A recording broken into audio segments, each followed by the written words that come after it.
సర్వాధికారియు నిరంతర స్తోత్రార్హుడైన యేసుక్రీస్తు పరిశుద్ధమైన పుణ్యనామములో ఈ పునరుత్థానపు ఆరాధనలో పాలిభాగస్తులైన మీ అందరికీ నా హృదయపూర్వకమైన వందనాలు.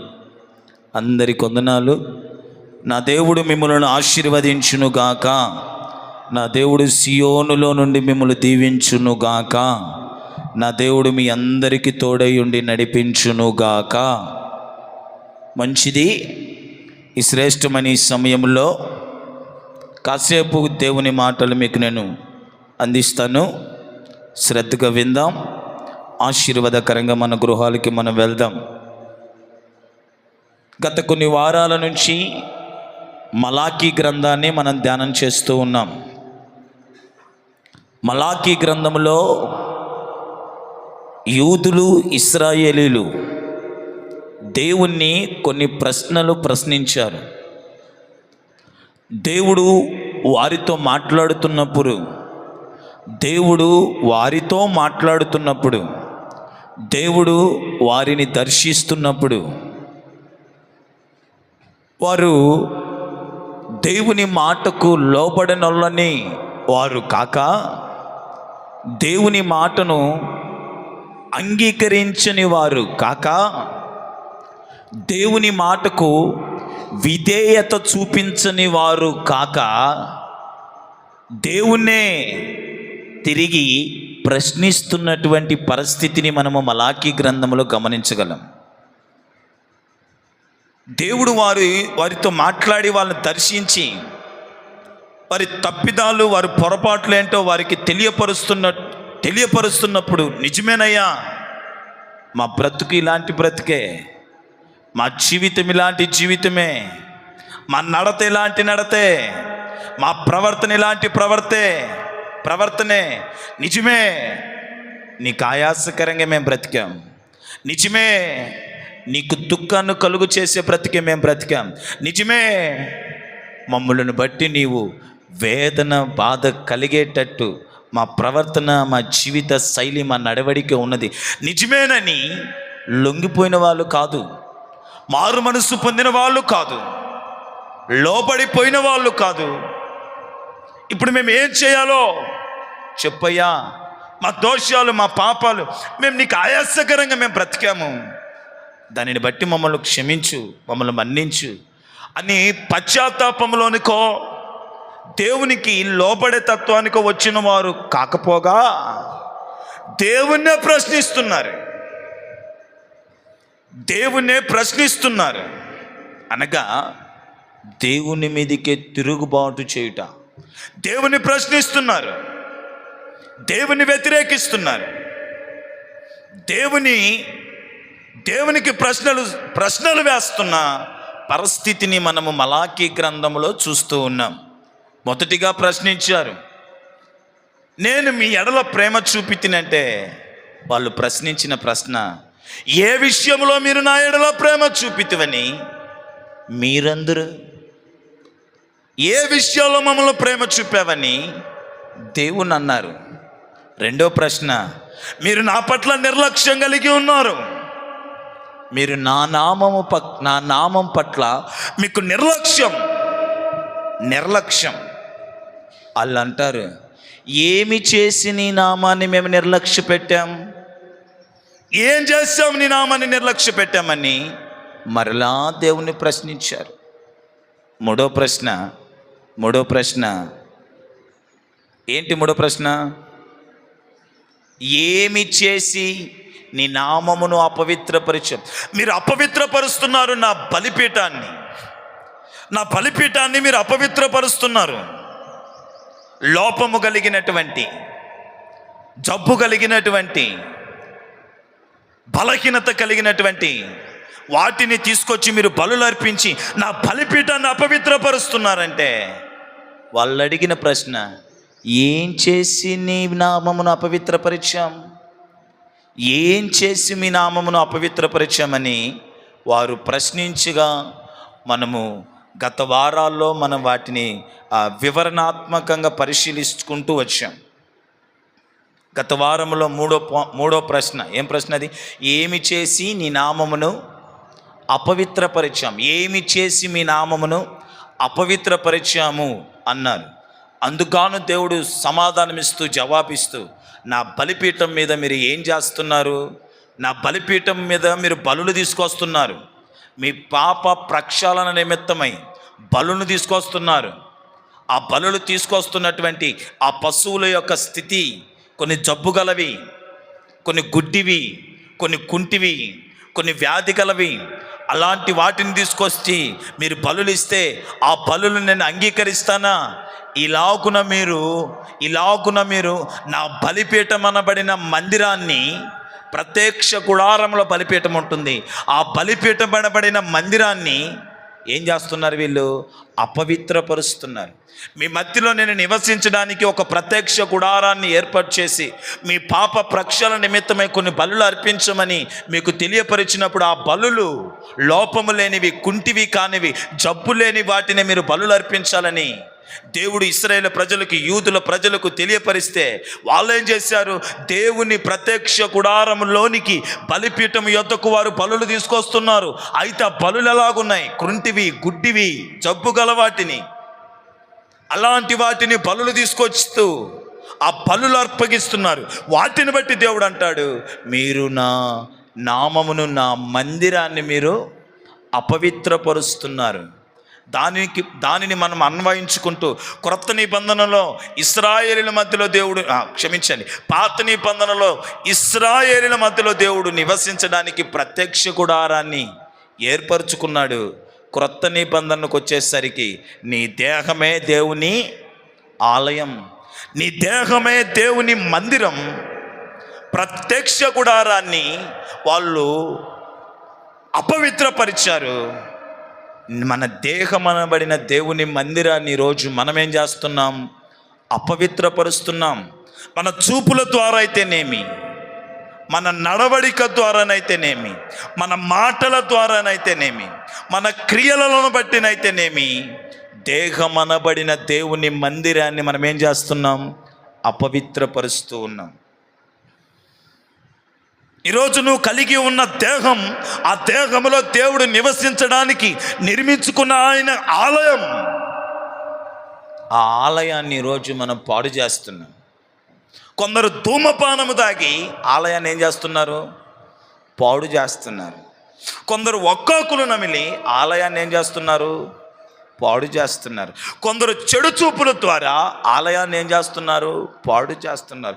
కొందరు చెడు నడత ద్వారా ఆలయాన్ని ఏం చేస్తున్నారు? పాడు చేస్తున్నారు, అపవిత్రపరుస్తున్నారు.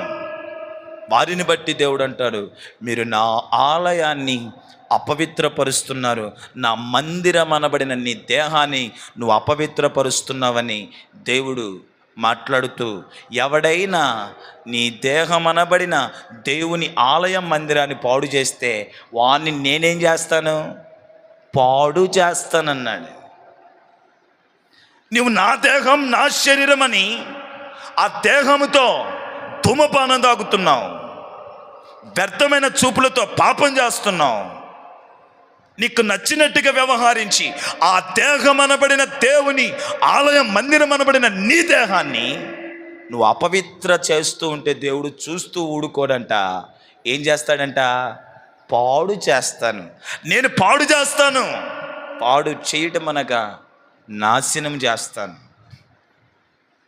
కనుక నా ప్రియులారా, దేహం అనబడిన ఈ దేవుని ఆలయాన్ని మనం ఎలా ఉంచుకోవాలి? పరిశుద్ధంగా, పవిత్రంగా మనం ఉంచుకోవాలని గత వారంలో మనం ధ్యానం చేస్తూ వచ్చాం.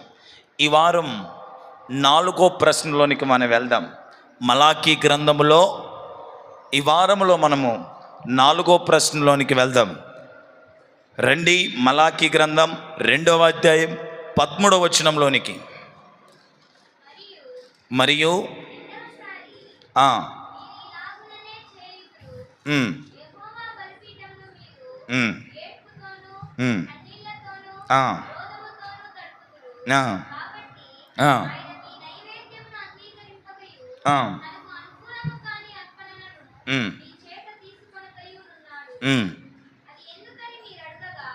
చాలు. అది ఎందుకని మీరు అడుగగా ప్రశ్నిస్తున్నారు. ఏమని? ఎందుకు? దేవుడు అన్నాడు, మీ నైవేద్యాలు మీ నైవేద్యమును నేను అంగీకరింపను. దేవుడు అంటాడు, మీ నైవేద్యమును నేను అంగీకరింపనని దేవుడు అంటాడు. అదే మనము 13వ వచనంలో చదివింది. యెహోవా బలిపీఠం మీద మీరు ఏడుపుతో కన్నీళ్లతో రోదనతో తడుపుదురు కాబట్టి మీ నైవేద్యము నేను అంగీకరింపను. మీరు ఏడుపుతో బలిపీఠం నొద్దకు వస్తున్నారు, మీరు కన్నీళ్లతో బలిపీఠం నొద్దకు వస్తున్నారు, మీరు ఏడుపుతోనూ కన్నీళ్లతోనూ బలిపీఠం నొద్దకు వచ్చి మీ నైవేద్యాలు మీరు అర్పిస్తున్నారు. అయితే మీ నైవేద్యాన్ని నేను అంగీకరింపను.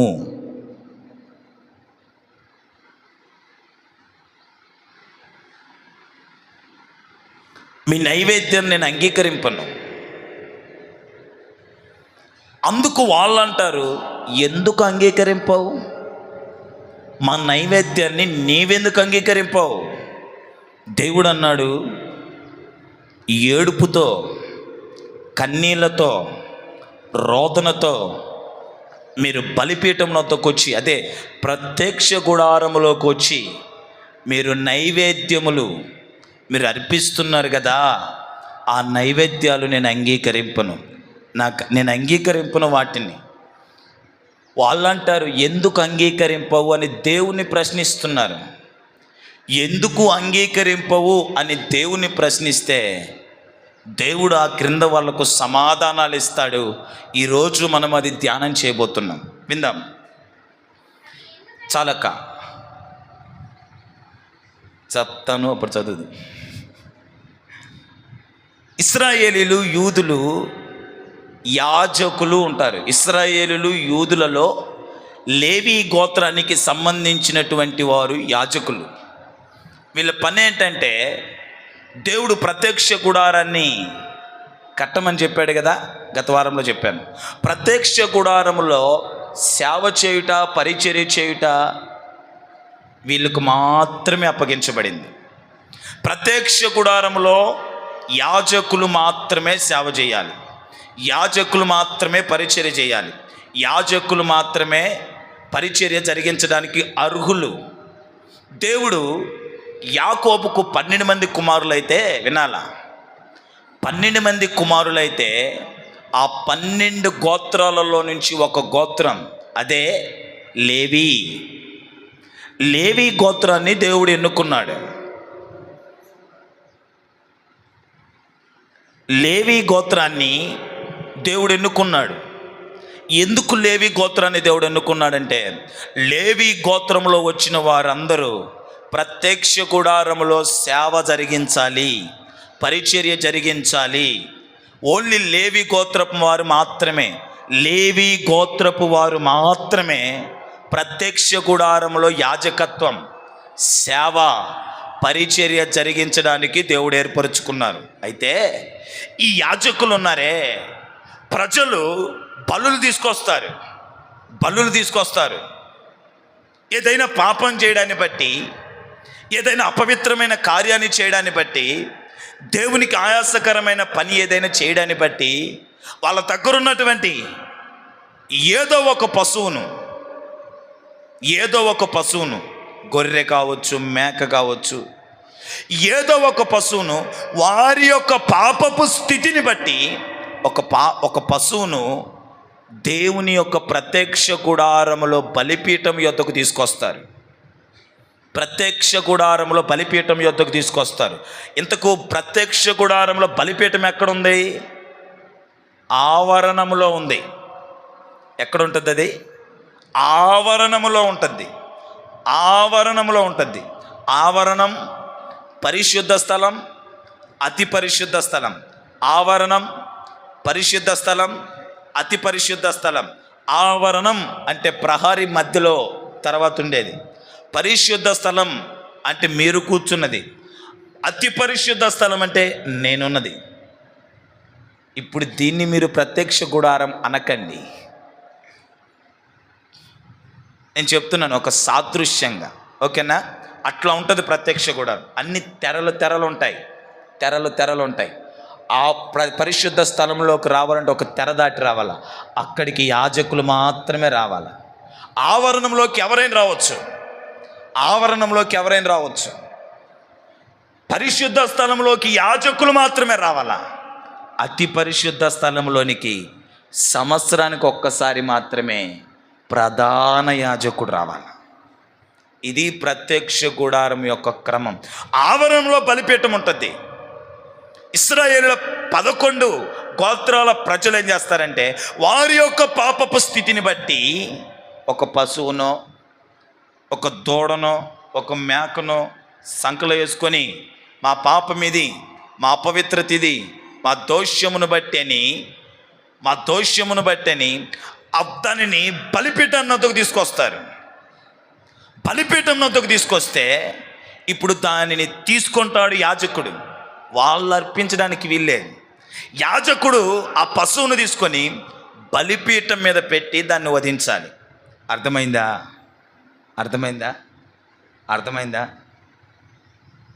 బలులివ్వడానికి, పాప ప్రక్షాళన నిమిత్తం వారు చేసిన అపవిత్రతను బట్టి బలులివ్వడానికి ఇశ్రాయేలీలు కొన్ని పశువులను, వారి పాపపు స్థితిని బట్టి పశువులు ఉంటాయి.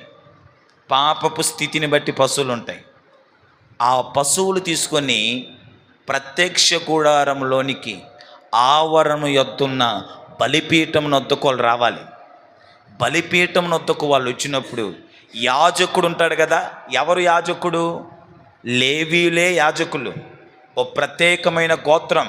యాకోబు 12 మంది కుమారులలో ఒక గోత్రం లేవీ గోత్రం. ఆ లేవీ గోత్రికులే యాజకులు. ఆ యాజకులు ఆ పశువును తీసుకొని బలిపీఠం మీద పెట్టి యాజకుడు బలర్పిస్తాడు. బలి వీళ్ళదే, ప్రజలదే బలి, తీసుకొచ్చిన వాళ్ళదే బలి. అయితే ఇక్కడ అర్పించేది మాత్రం ఎవరు? యాజకుడు. మీ పక్షాన ప్రజల పక్షాన, ఇశ్రాయేలు పక్షాన వాళ్ళు తీసుకొచ్చినటువంటి ఆ బలిని యాజకుడు బలర్పిస్తారు దేవుడికి. అయితే ఈ మలాకి గ్రంథంలో మీరు చదివిన మాట ఉందే, ఇప్పుడు మీరు చదివారు కదా, ఇప్పుడు మరలా ఒకసారి చదవండి, మీకు అర్థమైపోద్ది. ఇప్పుడు నేను చెప్పిన స్థితిని బట్టి చదవండి.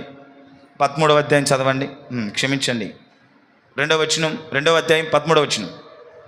మరియు రెండవసారి మీరిలాగు చేయుదును, యెహోవా బలిపీఠమును మీరు ఏడుపుతో, కన్నీళ్లతో, రోదముతోనూ తడుపుదురు. కాబట్టి మీ నైవేద్యమును అంగీకరింపకయు, తనకు అనుకూలము కాని అర్పణలను మీ చేత తీసుకొనయొకయు నున్నాడు. యాజకులంట ఈ బలిపశువుని తీసుకొచ్చి బలిపీఠం మీద పెట్టేటప్పుడు వీళ్ళు ఏం చేస్తారంటే కన్నీళ్లతోనూ, రోదనతోనూ, ఏడుపుతోనూ వాటిని బలిస్తారంట. మీరు ఆ పైన 10వ అధ్యాయం నుంచి చదువుకుంటూ వస్తుంది. యాజకుల గురించే కనపడుతుంది. 10 నుంచి 16 వరకు నేను చెప్తాను, విందురు కానీ. ఈ బలులు, ప్రజలు తీసుకొచ్చినటువంటి ఈ బలులను బలిపీఠం మీద పెట్టి బలులు అర్పించేటప్పుడు ఈ యాజకులు కన్నీళ్లతోనూ, ఏడుపుతోనూ, రోదనతోనూ అర్పిస్తారంట. కన్నీళ్లతో, ఏడుపుతో, రోదనతో బలులు అర్పిస్తారంట. ఎలాగో చెప్పనా తీసుకొస్తారు. ముసలేడుపులు ఉంటాయి చూసారా? ముసలేడుపులు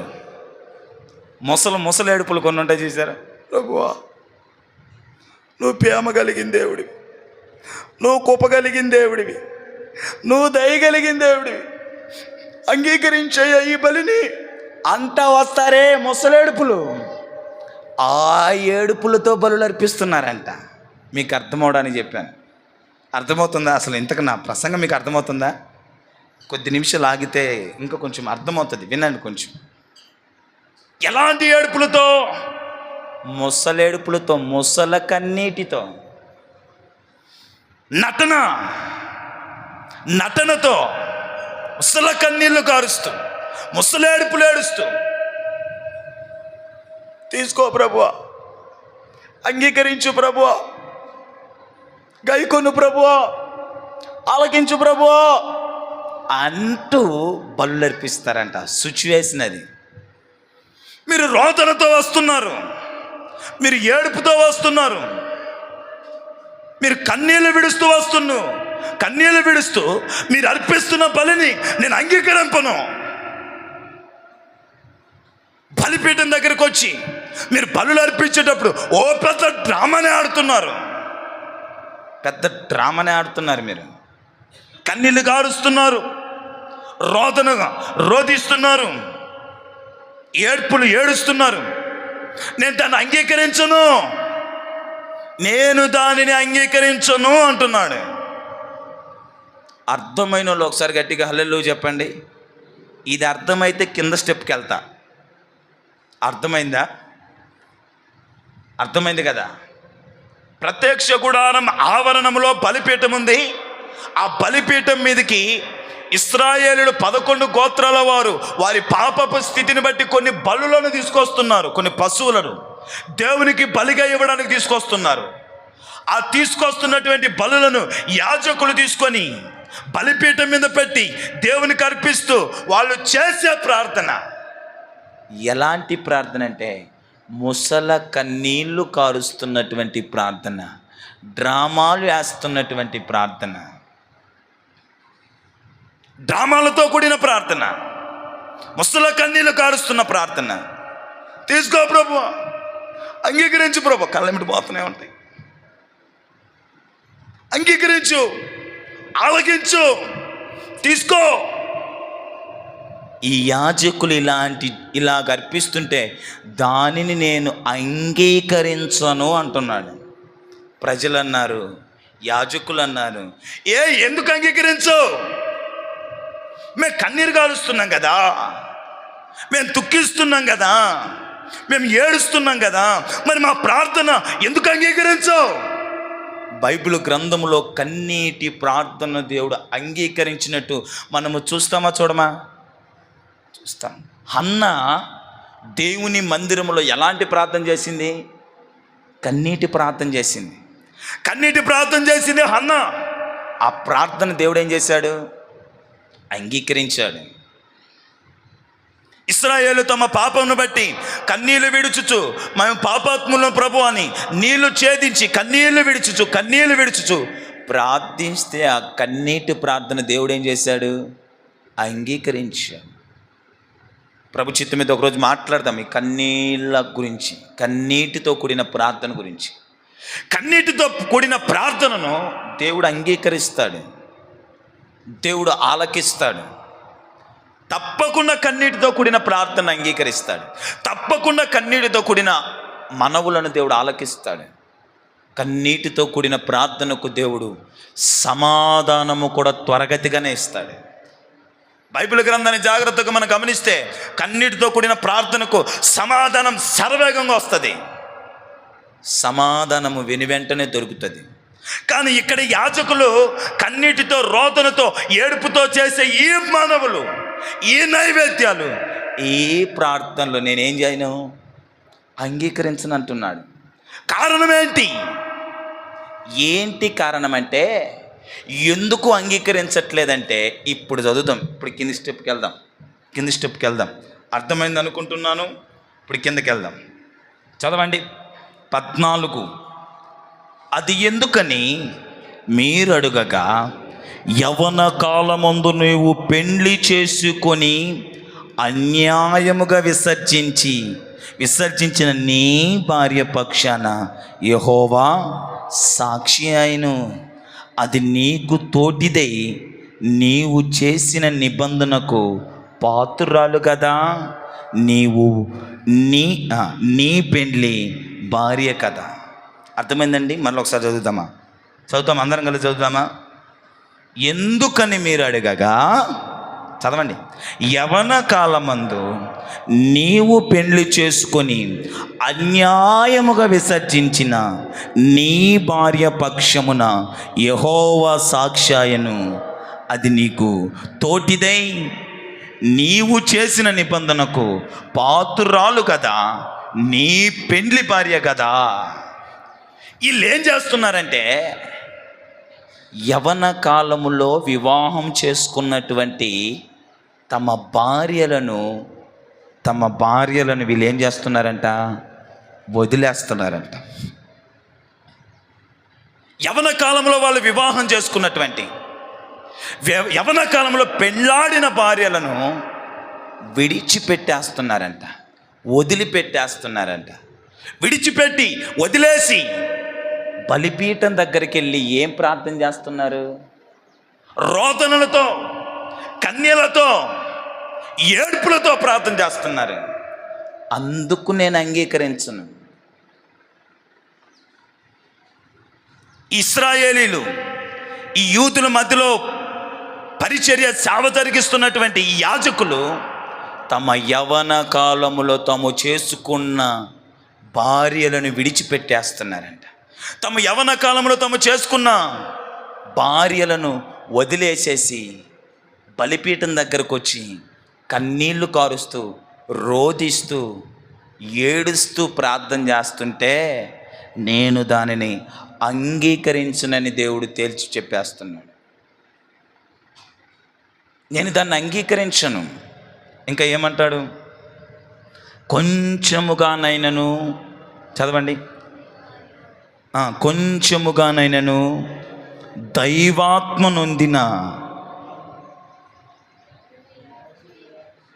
దైవాత్మ నొందిన వారిలో ఎవరునూ ఇలాగూ చేయలేదు. ఒకడు చేసినను ఏమి జరిగెను? దేవుని చేత సంతతి నొందవలని అతడు యత్నము చేసెను కదా. కాగా మిమ్మును మీరు జాగ్రత్తగా చూసుకొని యవనమున పెళ్లి చేసుకొనిన మీ భార్య విషయంలో విశ్వాసఘాతకులు కాకుడి. యవనములో పెళ్లి చేసుకొనిన మీ భార్య విషయంలో మీరు విశ్వాసఘాతకులు కాకుండుడి అని దేవుడు మాట్లాడుతున్నాడండి. ఈ యాజకులు చేసేటువంటి తప్పిదం, పొరపాటు, ఈ యాజకులు చేసేటువంటి తప్పిదం, పొరపాటు ఏంటంటే యవన కాలమును తాము చేసుకున్నటువంటి భార్యలను విడిచిపెట్టడం, విసర్జించడం, ఆ భార్యలను వదిలేసి, ఆ భార్యలను విడిచిపెట్టి ఇంకొక స్త్రీని వివాహం ఆడటం. Praise the lord, praise the lord, praise the lord.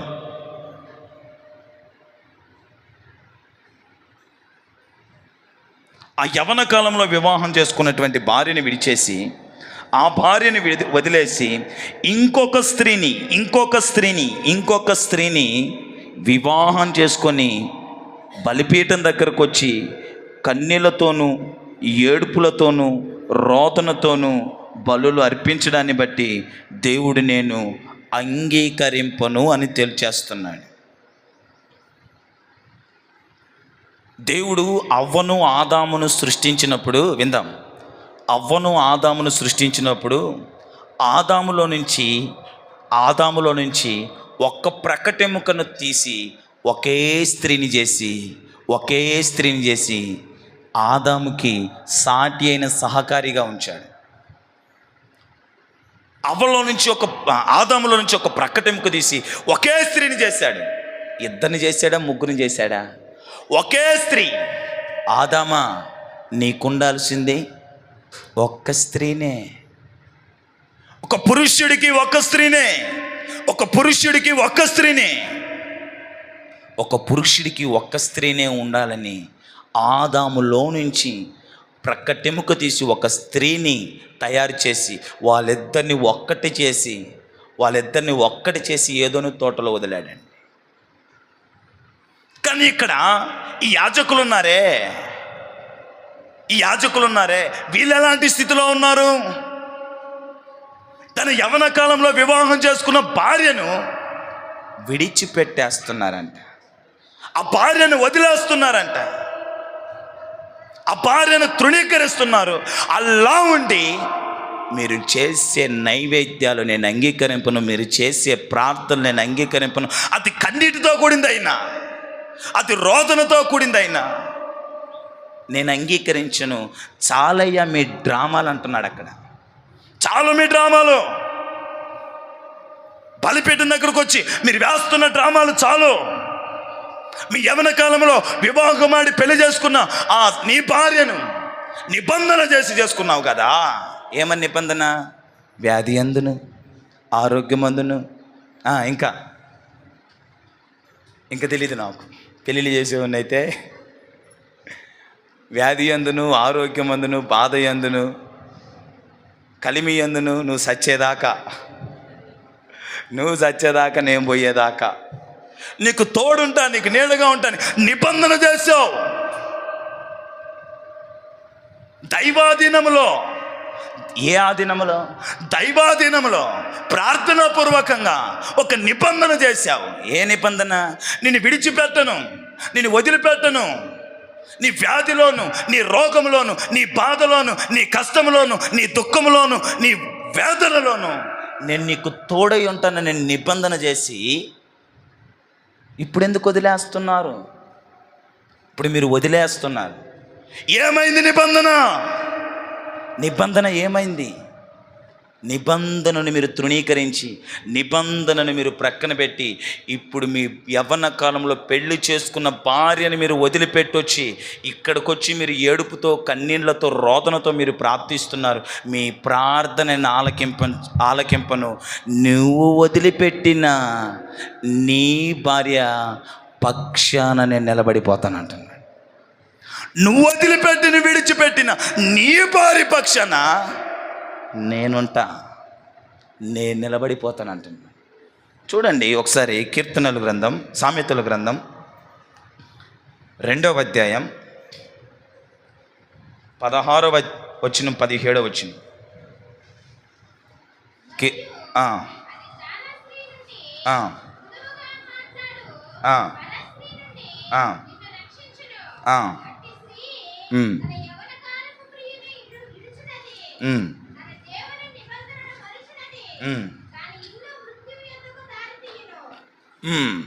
చాలండి. ఇక్కడ గమనిస్తే తను పెండ్లి చేసుకున్న తన ప్రియుడును, తన భర్తను ఏం చేస్తున్నట్ట? నిబంధనను మరిచి వదిలేస్తుందంట. నిబంధనను మరిచి దేవుడితో చేసుకున్న ఒక నిబంధన ప్రార్థనాపూర్వకంగా జరిగినటువంటి ఆ నిబంధనను, దైవాధీనంలో చేసినటువంటి ఆ నిబంధనను మరచి ప్రక్క వాళ్ళను వివాహము చేసుకొనుట, ఇతరులను వివాహం చేసుకొనుట. దేవుడు ఆ విషయంలోనే బాధపడుతూ మాట్లాడుతున్నటువంటి పరిస్థితి. మీరు ఎవరినైతే మీ యవన కాలం, మీ యవనమున పెళ్లి చేసుకున్న మీ భార్యల విషయంలో విశ్వాసఘాతకులు కాకండి. మీ యవన కాలంలో పెళ్లి చేసుకున్న మీ భార్యల విషయంలో విశ్వాసఘాతకులు కాకండి. నిబంధనతో ఆ రోజు వివాహం చేసుకున్నాం, ప్రార్థనాపూర్వకంగా దైవాధీనములో ఒక నిబంధన చేశావు. నా ప్రాణం పోయేంత వరకు నా భర్తకు నేను తోడుగా ఉంటానని, నా ప్రాణం పోయేంత వరకు నా భార్యకు నేను తోడుగా ఉంటానని, కష్టంలో నా భార్యకు తోడుగా ఉంటానని, కష్టంలో నా భర్తకు తోడుగా ఉంటానని, బాధలో నా భర్తకు తోడుగా ఉంటానని, వ్యాధిలో నా భర్తకు తోడుగా ఉంటానని, అనారోగ్యంలో నా భార్యకు తోడుగా ఉంటానని ఆ రోజు దైవాధీనంలో ప్రార్థన పూర్వకంగా ఒక నిబంధన చేసి, ఈరోజు ఆ నిబంధనను మరిచి నువ్వు పెళ్లి చేసుకున్న, నీ యవన కాలంలో పెళ్లి చేసుకున్న నీ భార్యను నువ్వు వదిలిపెట్టేస్తున్నావు. విడిచిపెట్టి వదిలిపెట్టేసిన ఆ స్త్రీ పక్షాన, ఆ వ్యక్తి పక్షాన, నీ భార్య పక్షాన నేను నిలబడతా, నేనుంటా. నువ్వు రోదనలతో, కన్నీళ్లతో నువ్వు నాకు అర్పించే నైవేద్యాలు, నువ్వు నాకు చేసే ప్రార్థన నేను అంగీకరింపునని దేవుడు మాట్లాడుతున్నాను. ఇంకా క్రిందకు చదువుదాం, చదవండి. 16వ వచనం. భార్యమును పరిత్తించుట నాకు అసహ్యమైన క్రియ. ఏమంటున్నాడు? భార్యను పరిత్యజించుట నాకు. ప్రార్థన పూర్వకంగా దైవాధీనంలో ఒక నిబంధన చేసుకున్నావు. ఒక నిబంధనతో ఆ అమ్మాయిని కానీ, ఆ స్త్రీని కానీ నీ సొంతం చేసుకున్నావు. ఆ పురుషుడిని నీ సొంతం చేసుకున్నావు. ఇప్పుడు ఆ వ్యక్తిని నువ్వు విసర్జించుట నాకు అసహ్యం. నువ్వు పరిధించుట అంటే విడిచిపెట్టుట, వదిలేయుట, విడాకులు ఇచ్చుట నాకు అది. నువ్వు విడాకులు ఇవ్వడం నాకు అసహ్యం. దైవాధీనంలో ప్రార్థన పూర్వకంగా నీ భార్యను నిబంధనతో నువ్వు సొంతం చేసుకున్నావు, నీ భర్తను నువ్వు సొంతం చేసుకున్నావు. ఇప్పుడు నువ్వు పరిధించుట, నువ్వు విడిచిపెట్టుట, నువ్వు వదిలివేయుట, నువ్వు విసర్జించుట, నువ్వు విడాకులు ఇవ్వడం అనేది నాకు అసహ్యమైన కార్యక్రమం. అది నాకు నచ్చదు. అది నాకు నచ్చదు. విడాకులు ఇవ్వడం నాకు నచ్చదని తేల్చి చెప్పేశాడు మలాకి ప్రవక్త. విడాకులు ఇవ్వడం నాకు అసహ్యం. దేవుడు అంటున్నాడు, విడాకులు ఇవ్వడం నాకు అసహ్యం, విడాకులు ఇవ్వడం నాకు నచ్చదు. నువ్వు నిబంధన చేసుకున్న భార్యతో నువ్వు ఉండాలి, నువ్వు నిబంధన చేసుకున్న నీ భర్తతో నువ్వు ఉండాలి. విడాకులు ఇవ్వడం నాకు నచ్చదు, అది నాకు ఆయాసకరం. ధర్మశాస్త్రంలో ద్వితీయోపదేశ కాండంలో ఒక మాట అంటాడు, చూద్దాం. ద్వితీయోపదేశ కాండం 24:1. 24:1 చదవండి. పరిత్తించి అనగా విడాకులు, పరిత్యాగ పత్రము చదవండి అక్క. ఒకడు స్త్రీని పరిగ్రహించి ఆమెను పెళ్లి చేసుకొనిన తర్వాత ఆమె మానభంగ సూచన ఏదో ఒకటి అతనికి కనబడినందున ఆమె అతనికి ఇష్టము చెప్పిన ఎడల అతడు ఆమెకు పరిత్యాగ పత్రము రాయించి ఆమెకిచ్చి తన ఇంట నుండి ఆమెను పంపివేయవలెను. ధర్మశాస్త్రం ఏం చెప్తుంది? ధర్మశాస్త్రంలో మోషే ఆజ్ఞ ఏం చెప్తుందంటే విడాకులు ఇవ్వచ్చు. విందాం. విడాకులు ఇవ్వచ్చు, విడాకులు తీసుకోవచ్చు అని మోషే ధర్మశాస్త్రం అంటుంది. మలాకి అంటాడు, విడాకులు ఇవ్వడం నాకు నచ్చదు. విడాకులు అనేది నాకు అసహ్యమైన కార్యక్రమం, అది నాకు నచ్చదు అంటాడు మలాకి. మోషే అంటాడు విడాకులు ఇవ్వచ్చు అని. ఇతను అంటాడు, మలాకి అంటాడు, విడాకులు ఇచ్చే ప్రక్రియ, విడాకులు ఇచ్చేది నాకు ఆయాసకరం, అది నాకు నచ్చదని. వీటన్నిటికీ మనకు సొల్యూషన్ దొరకాలంటే మనం వెంటనే పరిగెత్తుకుంటూ మత్తయి సువార్తలోకి యేసుప్రభు దగ్గరికి వెళ్ళిపోవాలా. రండి పరిగెత్తుకుంటూ పోదాం. మత్తయి సువార్త క్లారిటీ వచ్చేస్తుంది మనకు. 19వ అధ్యాయం 3-9. మత్తయి సువార్త. పరిసయ్యులు ఆయనను శోధింపవలనని ఆయన యొద్దకు వచ్చి, విందాం జాగ్రత్తగా మాటలు చదవండి. పరిసయ్యులు యేసుక్రీస్తు ప్రభువుని శోధింపడానికి ఏ హేతువు చేతను పురుషుడు తన భార్యను విడనాడుట న్యాయమా అడగగా, ఆయన సృజించినవాడు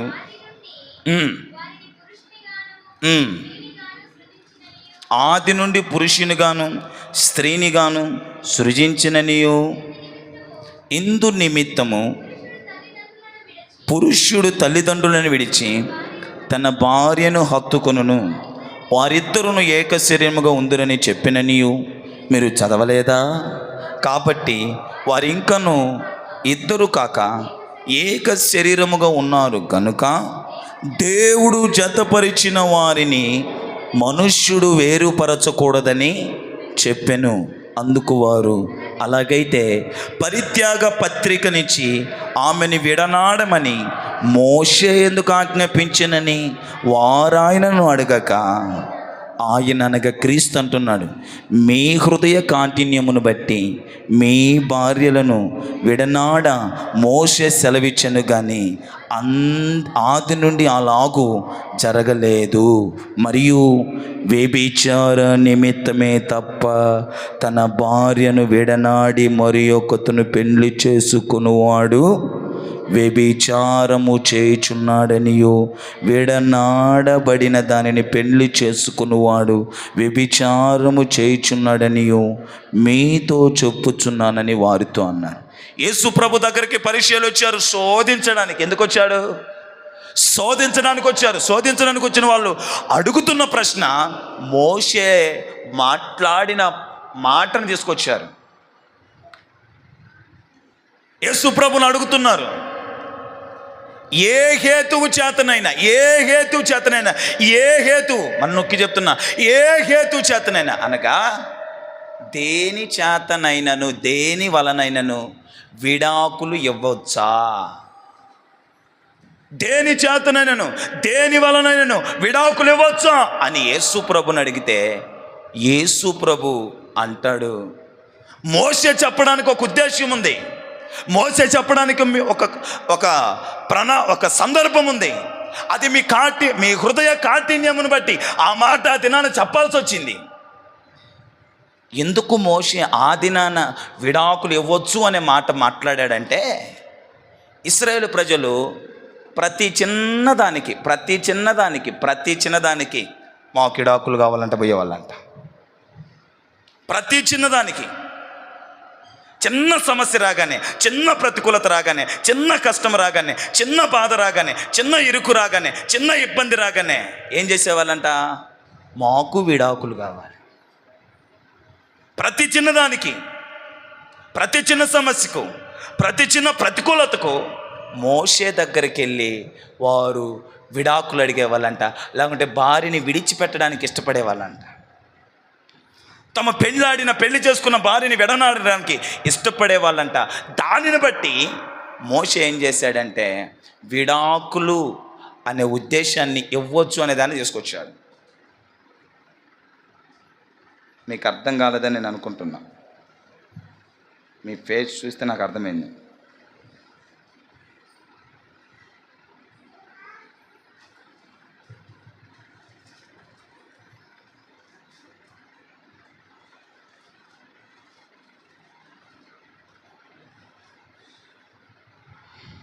విందాం. ప్రతి చిన్నదానికి, ప్రతి చిన్న సమస్యకు మోషే దగ్గరికి వచ్చి విడాకులు, మా భార్యని నేను విడిచేస్తున్నాను, నా భార్యని నేను విడిచేస్తున్నామని మాట్లాడుతుంటే దానికి మోషే దేనిని పడితే దానికి, ఎందును పడితే అందుకు విడాకులు ఇవ్వడానికి వీల్లేదు, సమస్య పెద్దదైతేనే విడాకులు ఇవ్వాలా అన్న ఒక ఆజ్ఞను జారీ చేశాడు. ప్రతి చిన్నదానికి విడాకులకు వచ్చేస్తున్నారు. ప్రతి చిన్నదానికి విడాకులు కావాలని అడుగుతుంటే మోషే ఏం చేశాడంటే, మీరు ప్రతి చిన్నదానికి విడాకులకు వస్తున్నారు, ప్రతి చిన్న గొడవకు విడాకులకు వస్తున్నారు, ప్రతి చిన్న సమస్యకు విడాకులకు వస్తున్నారు, ప్రతి ప్రతికూలతకు భర్తను వదిలేసి వచ్చేస్తున్నారు, మీరు వదిలేయాలనుకుంటున్నారు. అయితే మీ సమస్య పెద్దదైతే తప్ప విడాకులు ఇవ్వడానికి వీలు లేదని అక్కడ మోషే మాట్లాడినటువంటి పరిస్థితి. ఇక్కడ యేసు ప్రభు కూడా ఏమంటున్నాడంటే, విడాకులు ఇవ్వడం ఒక వ్యభిచారము అనే కారణము తప్ప విడాకులు ఏ విషయంలోని ఇవ్వడానికి వీల్లేదు.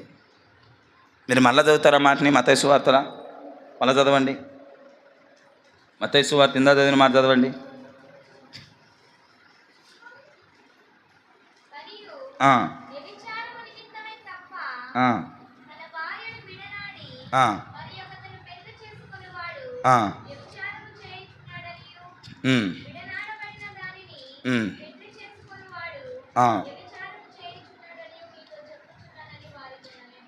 ఏ కారణాన్ని తప్ప విడాకులు ఇంక వేయడానికి వీల్లేదు?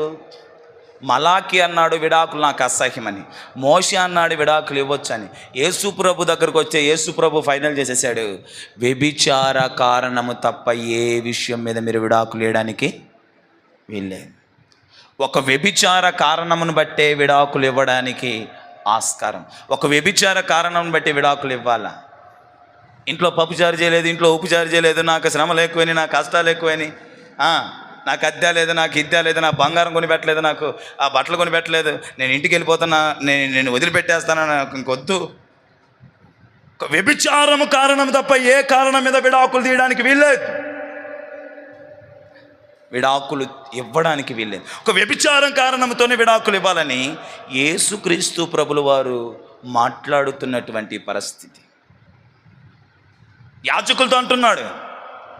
యాజకులతో మాట్లాడుతున్నారు. మీరేమో మీ యవ్వన కాలంలో భార్యను పరిత్యజించి, చిన్న విషయాలకు ప్రతిదానికి పరిత్యజించి, ఆ యవ్వన కాలంలో వివాహమాడిన భార్యను విడిచి వేరే భార్యలను పెళ్లి, వేరే స్త్రీలను పెళ్లి చేసుకొని ఇక్కడికి వచ్చి మీరు రోదనతో ఏడుపుతో కన్నీళ్లతో మీరు చేస్తున్న మనవులు ప్రార్థనలు నేను అంగీకరింపను. ఒక వ్యభిచారమును బట్టి మీరు విడాకులు ఇస్తే ఓకే, అది మినహాయించి ఏ కారణాన్ని బట్టి మీరు విడాకులు ఇచ్చినా నేను దానిని అంగీకరింపనని ప్రభు తేల్చేస్తున్నాడు. దేవునికి మహిమ కలుగునుగాక. శబ్దం గట్టిగా దేవునికి మహిమ కలుగునుగాక. దేవునికి మహిమ కలుగునుగాక. చెప్పండి హల్లెలూయా, హల్లెలూయా. ముగిస్తున్నాను, అయిపోయింది. ఎందుకు యాజకుల యొక్క ప్రార్థన దేవుడు అంగీకరించలేదు? యాజకుల యొక్క మనవులు లేకుంటే యాజకుల యొక్క నైవేద్యములు దేవుడు ఎందుకు అంగీకరించలేదు అంటే, వారు తమ యవ్వన కాలంలో చేసుకున్న భార్యను విడిచిపెట్టేస్తున్నాడు, విసర్జిస్తున్నాడు, తృణీకరిస్తున్నారు. కనుక వాళ్ళు అలా వదిలేసి, అలా విడిచి, అలా వదిలిపెట్టి వచ్చి బలిపీఠం దగ్గరకు వచ్చి రోదనతో, కన్నీళ్లతో, ఏడుపులతో వాళ్ళు చేసే మనవులు ప్రార్థనలు దేవుడు అంగీకరించట్లేదు. ఎఫెసీ పత్రిక 7వ అధ్యాయంలో, 1 కొరింథీ పత్రికలో 7వ అధ్యాయంలో ఒక అద్భుతమైన మాట కనపడుతుంది. చూడండి, ఒక అద్భుతమైన మాట కనపడుతుంది. 1 కొరింథీకి వివాహం దగ్గరికి వచ్చాం కాబట్టి ఒక్క మాట ముగించి చెప్పేసి క్లోజ్ చేస్తాం. 7వ అధ్యాయం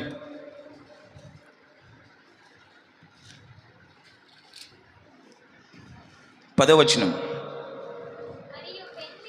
మరియు పెండ్లి అయిన వారికి నేను కాదు, ప్రభువు ఆజ్ఞాపించినదేమనగా, భార్య భర్తను ఎడబాపకూడదు, ఎడబాసిన ఎడల పెళ్లి చేసుకొనకుండవలెను, లేదా తన భర్తతో సమాధాన పడవలెను. మరియు భర్త తన భార్యను పరిత్యజింపకూడదు, భర్త తన భార్యను విడాకులు ఇవ్వకూడదు.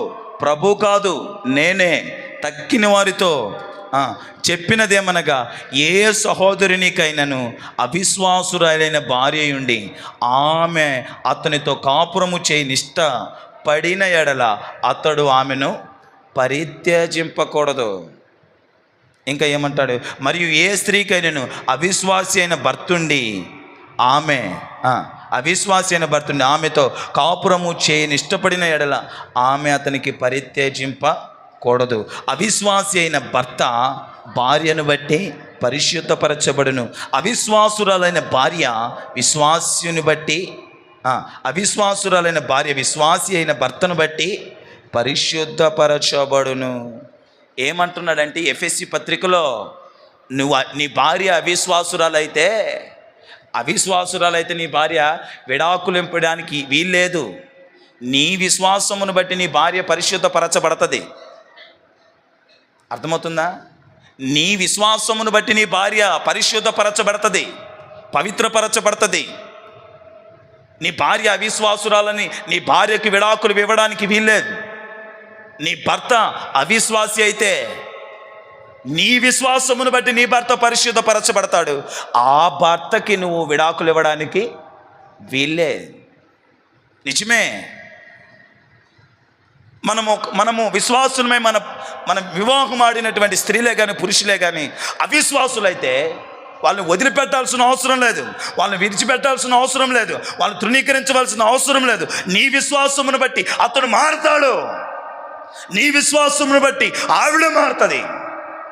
అంతేగాని వదిలిపెట్టకూడదు, విడిచిపెట్టకూడదని ప్రభు లేఖనాలు సెలవిస్తుంది. ఒక్కటైతే మనకు వెసులుబాటు ఉంది. ఏంటంటే, నీవు పెళ్లి చేసుకున్న భార్య చనిపోతే మినహాయించి, వాక్యం అదే చెప్తుంది, పెళ్లి చేసుకున్న భార్య చనిపోతే మినహాయించి, వ్యభిచారం అనబడిన కారణము మినహాయించి, ఏ కారణము చేత నీ భార్యకుని విడాకులు ఇవ్వడానికి, నీ భర్తకుని విడాకులు ఇవ్వడానికి వీలు లేదు. మనసులో పెట్టుకుందాం. పెళ్లి చేసుకున్న నీ భార్య కానీ నీ భర్త కానీ వ్యభిచార కారణమును బట్టే విడాకులు ఇవ్వాలి. పెళ్లి చేసుకున్న నీ భార్య కానీ నీ భర్త కానీ మరణిస్తేనే ఇంకొక వివాహం చేసుకోవడానికి నీకు ఆస్కారం ఉంది. నువ్వు మనసు నిలుపుకోలేకపోతే ఇంకో పెళ్లి చేసుకోమన్నారు బైబిల్. నీవు మనసు నిలుపుకోలేకపోతే ఇంకో పెళ్లి చేసుకో. నీ భార్య బ్రతికుండగా వేరే పెళ్లి చేసుకోవడానికి బైబిల్ ఒప్పుకోవట్లేదు. వెళ్ళి నీ భార్యతో సమాధాన పడమని చెప్తుంది బైబిల్. వెళ్ళి నీ భార్యతో సమాధానపడు, రాజీపడు. అంతేగాని నీ భార్య బ్రతికుండగా ఇంకొక పెళ్లి చేసుకోవడం తప్పు తప్పు తప్పు. వెళ్ళి సమాధానపడు, ఆమెతో సమాధానపడు, ఆమెతో తిరిగి ఏకమవు. కానీ విడాకులు మాత్రం ఇవ్వడానికి వీల్లేదు. చనిపోతే మనసు నిలుపుకోలేకున్నావా, వచ్చి పెళ్లి చేసుకో, ఇంకొక ఆవిని పెళ్లి చేసుకో. ఒకవేళ నీ భార్య వ్యభిచారం చేత పట్టబడిందా, లేకుంటే వ్యభిచారం చేస్తూ నీకు దొరికిందా, విడాకులు ఇవ్వడానికి నీకు వెసులుబాటు ఉందని బైబిల్ తేల్చేస్తుంది. క్రైస్తవులు వీటినే అనుసరించాలి.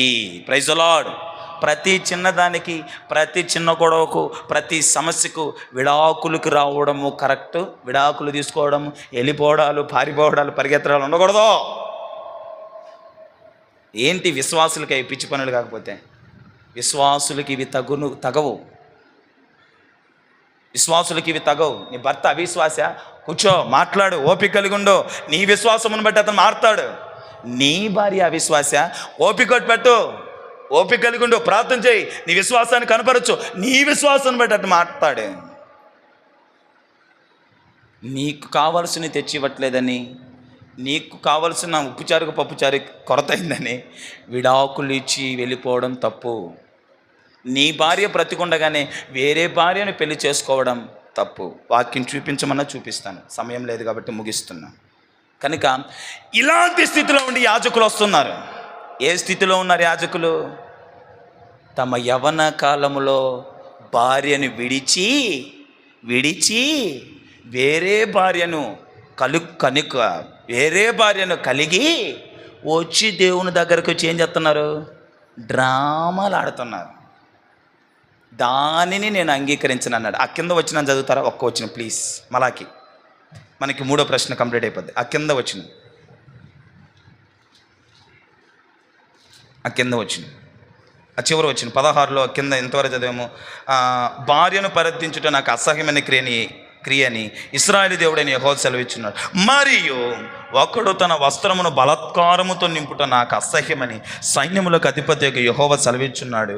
కాబట్టి మీ మనస్సులో కాచుకొనుడి, విశ్వాసఘాతకులు కాకుడి.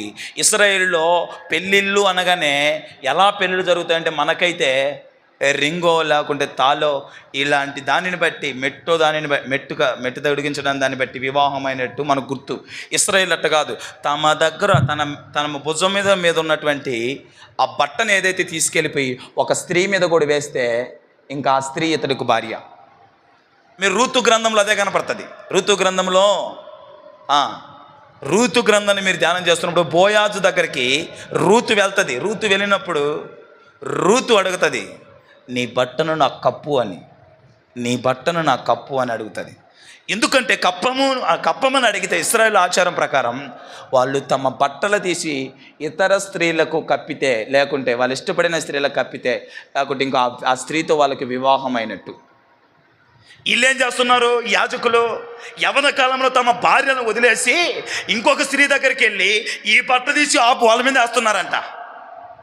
వీళ్ళు చూసి ఎంత బాగుంది డ్రామా. యవన కాలంలో తమ భార్యను వదిలేసి ఇంకొక యవనస్తు స్త్రీల కాడికి పోయి, వీళ్ళు వృద్ధులే, ఇంకొక స్త్రీ కాడికి వెళ్ళి తమ భుజముల మీద ఉన్న బట్టను తీసి వాళ్ళ మీద కప్పుతున్నారంట. అది నాకు అసహ్యం అంటున్నాడు దేవుడు. నీ భార్య బ్రతికుంటే, నీ భార్య సజీవంగా ఉంటే నీ బట్ట తీసుకొని పోయి ఇంకొక భార్య మీద కప్పుతావా? అది నాకు అసహ్యం. ఇది తెలియక క్రైస్తవ ప్రపంచం నేడు 3 పెళ్ళిళ్ళ పేరాయను కూడా అంగీకరిస్తున్నారు. అంగీకరించట్లా? వాక్యం కొంచెం లోతుకెళ్ళి తెలిస్తే అన్ని త్రొవ్వితే అన్నీ దొరుకుతాయి. పైపైన ఎత్తుక్కోకూడదు. కొంచెం లోపలికి వెళ్ళాలా. లోపలికి వెళితే మనకు శ్రేష్టమైన అసలు వాక్యం ఏం చెప్తుందో మనకు అర్థమవుతుంది. గుడ్డిగా దేన్ని బట్టి దాన్ని నమ్మకూడదు. 3 పెళ్ళిళ్ళు మన 30 మంది అంగీకరిస్తున్నారు. కారణం ఏంటంటే ఇదే తంతు. 3 సజీవులే, ఒక్కడు బాల 3 బతికే ఉన్నారు. 3 కలిగి ఉన్నాడు. ఇంకొక ఆమెను తీసుకొని పోయిండంట, కేసు పెట్టుండ్రాడ. అయినా కానీ ఆయన వీళ్ళు ఏం చేస్తున్నారు విశ్వాసులు? మా పాస్టర్. ఇలాంటి వాళ్ళు స్టేజ్ దగ్గరికి వెళ్ళి విశ్వాసుల కాడికి వెళ్ళి విశ్వాసుల నిమిత్తం ప్రభువా కనికరించు, అయ్యా కనికరించు, దేవా ఆదాయించు, నీ మనవులు నేను అంగీకరింపను రోయ్ అంటాడు, నీ ప్రార్థన నాకు ఎక్కదు రోయ్ అంటాడు.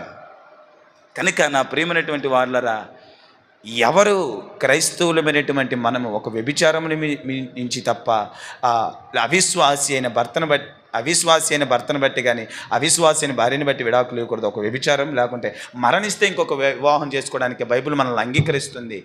అలాంటి స్థితిగతి లేకుండా ప్రభు దగ్గరికి వెళ్ళి ఇలాగ ప్రార్థన చేస్తే ఆ ప్రార్థనను అంగీకరించును అన్నాడు. ఫైనల్గా నేను ఇవ్వగలిగిన స్టేట్మెంట్ అంటే, దేవునికి విరుద్ధంగా వ్యతిరేకంగా ఆయాసకరంగా పాపమును జరిగిస్తూ పాపము చేస్తూ నువ్వు చేసే ప్రార్థన దేవుడు ఆలకించడు. అది ఇప్పుడు నేను చెప్పబడిన వాక్యం అంతటికి ఫైనల్ స్టేట్మెంట్. పాపముతో అపవిత్రతతో అక్కడ యాజకులు క్రొత్త నిబంధనకు వచ్చినాక మనమే యాజకులం అనేసింది బైబిల్. రాజులైన యాజకులం అనింది. పాపాన్ని జరిగిస్తూ పాపాన్ని చేస్తూ అపవిత్రత బ్రతుకుతూ ప్రభు దగ్గరకు వచ్చి అయ్యా నన్ను కరుణించవా, అయ్యా నన్ను కనికరించవా, అయ్యా అయ్యా అయ్యా అని ముసల ఏడుపులు ఏడిస్తే నేను అంగీకరించను. అది దేవుడు చెప్పేది. పాపంలో ప్రార్థన నేను నా హృదయములో నేను పాపము లక్ష్యము చేసినాడా, అదిగోడ అదే పనికి రాపించినాడా. నా హృదయములో నేను పాపము లక్ష్యము చేసిన ఎడల ప్రభు నా మనవి ఆలకింపకపోవును. పాపుల ప్రార్థనని ఆలకింపడు. పాపము చేస్తూ పాపాన్ని జరిగిస్తూ పాపములో బ్రతుకుతూ పాపములో ఉంటూ అలాగూ వచ్చి ప్రభు సన్నిధికి వచ్చి నువ్వు ఏడ్చి కన్నీళ్లు పెట్టి రోధించి రోదన పెట్టుకున్న నీ మనవులకు నీ ప్రార్థనలకు జవాబు దొరకదు.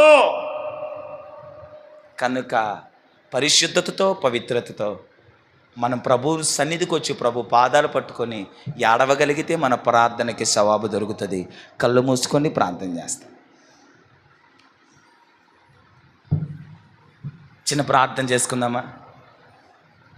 అపవిత్రతలో ఉంటే, పాపములో ఉంటే, చెడుతనములో ఉంటే దానిని బట్టి ప్రభు సన్నిధిలో ఒక చిన్న పశ్చాత్తాపం ప్రార్థన. అవునయ్యా, నేను ఎరుగకపోతే ఏమని నేను పాపములో ఉండి అపవిత్రతలో ఉండి చెడుతనములో ఉండి ప్రార్థన చేసిన ఆ ప్రార్థన ఆలకిస్తావని నేను అనుకుంటుని. కానీ ఈరోజు నా కన్నులు తెరవబడేటట్టు, నా మనోనేత్రాలు తెరవబడేటట్టు పాపముల్లో ఉండి అపవిత్రతలో ఉండి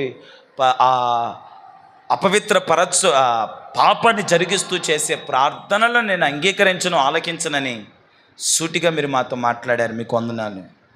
దయతో ఇప్పటి వరకు నా ప్రార్థన జీవితం అలా ఉండొచ్చు, ఇక నుంచి నా ప్రార్థన జీవితం అలా ఉండదు నాయనా. నా అపవిత్రమైన జీవితాన్ని వదిలేస్తున్నా, నా పాపపు జీవితాన్ని వదిలేస్తున్నా. నేను అపవిత్రతలో పాపములో ఉండి ప్రార్థన చేసే ఇన్నాళ్ళు ఇక అపవిత్రతను, ఆ పాపమును, ఆ చెడుతనాన్ని నేను వదిలేసి ప్రార్థన చేయడానికి ఇష్టపడుతున్నానని చిన్న ప్రార్థన చేసుకోండి. మీ కొరకు ప్రార్థన చేస్తాను.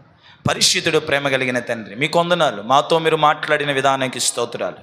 మలాకీ గ్రంథములో మీ మనవులు నేను అంగీకరించను, మీ ప్రార్థన నేను అంగీకరించను అన్న ప్రశ్నకు మీరు సుస్పష్టంగా మీరు మాతో మాట్లాడుతూ, హెచ్చరిస్తూ, పలకరిస్తూ ప్రభువా మమ్మల్ని దర్శించిన రీతిని బట్టి నిండు మనస్సుతో మీ కృతజ్ఞత ఆస్తుతులు స్తోత్రాలు చెల్లిస్తూ పాపుల మనవి ఆలకించును. అవునయ్యా, పాపములో, దోషములో, అపవిత్రతలో బ్రతుకుతూ కన్నీళ్లు కార్చిన, రోధించిన ఆ ప్రార్థనను అంగీకరించినని నువ్వు మాతో మాట్లాడావు. మేమందరము మా పాపపు స్థితిని, అపవిత్ర స్థితిని, మా దుష్టత స్థితిని విడిచి వదిలిపెట్టి నీ సన్నిధిలో ప్రార్థించి నీ దగ్గర జవాబు పొందే కృప మాకు అనుగ్రహించమని నీ పాదాలు పట్టి ప్రార్థిస్తూ యేసు నామములో అడిగి వేడుకుంటున్నాను తండ్రి. ఆమేన్. త్వరగా